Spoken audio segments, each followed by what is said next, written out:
business of the court and the day-to-day operations, when you're going from chambers to the courtroom,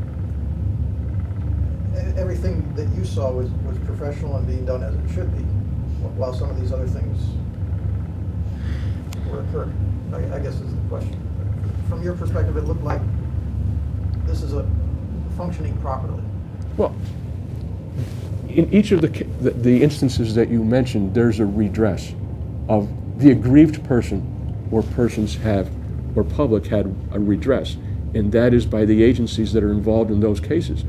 And you know that the agencies are involved in those instances that you did. My point is that those investigations have to play out. And there's going to be reform, and there's going to be consequences to people who deserve consequences.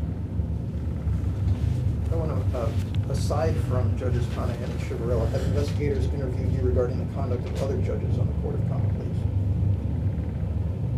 Yes. Are you under any ongoing investigation for possible violation of a criminal statute? Absolutely, unequivocally not.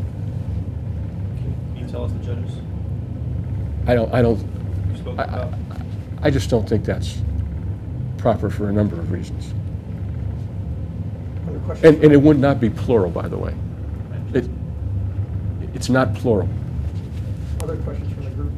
Have Judges Conahan or Chivarella or Court Administrator Sharkey ever asked you to do anything that you feel is inappropriate? No. And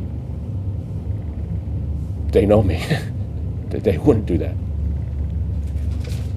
And I've said, Joe, I've said to people in response to why didn't we know that question, I'm the last person in the world those guys would want me to know anything. They'd want me to know less than the FBI, because they know my reputation in law enforcement and with law enforcement. Knowing that, well, they might not know your instincts, but is it surprising then that they would invite you to Florida? Where they have Well, they didn't invite me. Only Conahan invited. Well, right. But Conahan, then you would see the condominium, which by some standards is opulent. You'd see the boat. You'd see the little bit of Wait a second. I never saw anybody's boat. Okay? And I never saw anybody's boat. I was also told, apparently, at least to some extent untruthfully, that the four of them owned it. In other words, Conahan, Chivarella, and their wives. So,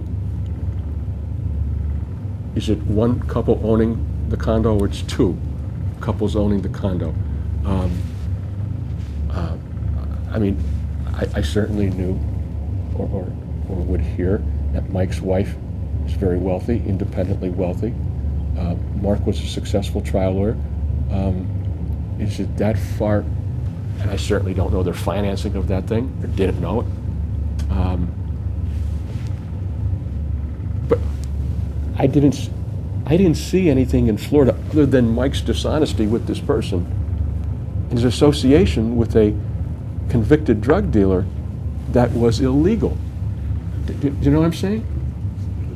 I guess the question, though, if it was the equivalent of mixing oil and water, like you described it, why would Judge Conahan have said, why don't you join us on this trip? If you're the last person they want to compromise or see what they're, not that they're doing anything illegal, but why would they invite you into the den? But there was nothing. The 3 days that I was there was nothing that I saw that was illegal. In other words, there just wasn't. I mean, it was a condominium. There was no illegal conduct. There's no crime. I saw no unethical conduct. I mean, I just didn't.